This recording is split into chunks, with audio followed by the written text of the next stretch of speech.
Jana kuna vijana sijui walikuwa wametaka tatiza usalama wetu hapa na mambo ya maandamano. Maandamano haiwezi suluhisha shida za Kenya. Na wale ambaye ni viongozi, suluhu ya shida na changamoto za Kenya sio kuchochea vijana ati waende wakatupe mawe na waende wakavunje maduka ya watu, waende wakapige wananchi wasio hatia ati wanaandamana. Mambo ambayo imetokea hivi karibuni ya kupanda kwa bei ya petroli hajasababisha, hiyo maneno haijasababishwa na maneno ya Kenya hapa. Hiyo ni maneno ya dunia, ni mambo ya vita ya Marekani na Israel ikipigana na nchi ya Iran. Paka dunia sasa yote hakuna nchi hata moja ambaye petroli haijapanda. So Kenya is not an exception kwa sababu hatuna mafuta yetu. Serikali imechukua hatua kujaribu kudhibiti hiyo hali. Hatua ya kwanza, tumepunguza ushuru katika bidhaa ya mafuta kutoka 16% kwenda mpaka 8%. Hiyo ndio hatua ya kwanza. Hatua ya pili, tumeweka pesa ya serikali bilioni 6.2 kufanya ruzuku ama subsidy ndio bei teremke. Ndio umeona mahali ilikuwa 206 last week imefika 197.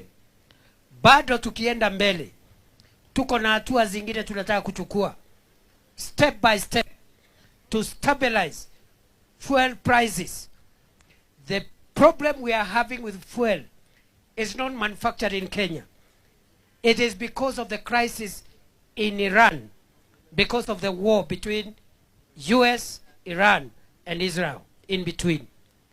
And nobody should cheat the people of Kenya or incite them to break the law or to destroy their country, because the solution to the challenge of high fuel prices is in interventions, which the government has already started taking.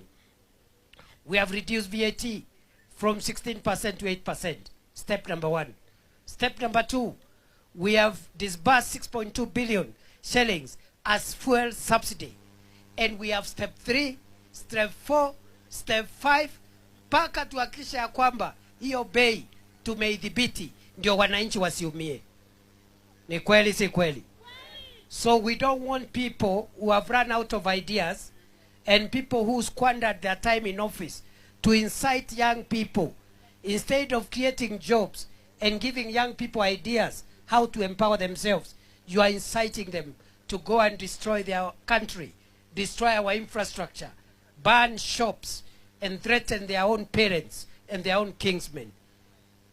Na hatuwezi kukubali. Hii nchi ya Kenya ni nchi chini ya katiba na sheria, na hakuna mtu ako juu ya katiba na sheria. Na vijana wetu, usidanganywe na mtu kiongozi ako na miaka mingi, sio kijana kama wewe.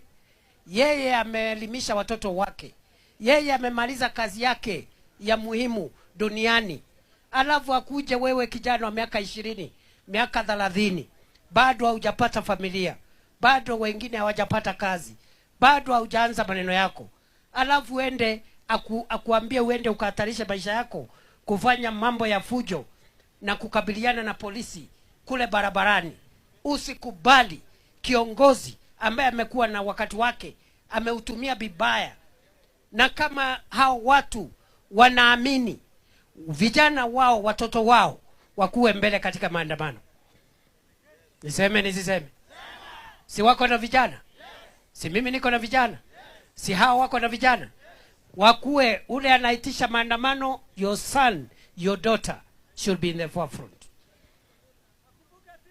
Na ujue sheria iko, serikali iko, na lazima tulinde katiba ya nchi yetu. Niseme nisiseme? Wacha sasa nimuulize ndugu yetu.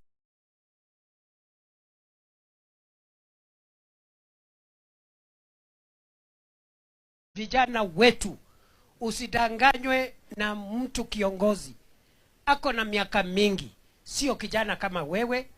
Yeye ameelimisha watoto wake. Yeye amemaliza kazi yake ya muhimu duniani. Alafu akuje wewe kijana wa miaka 20, miaka 30, bado haujapata familia, bado wengine hawajapata kazi, bado haujaanza maneno yako.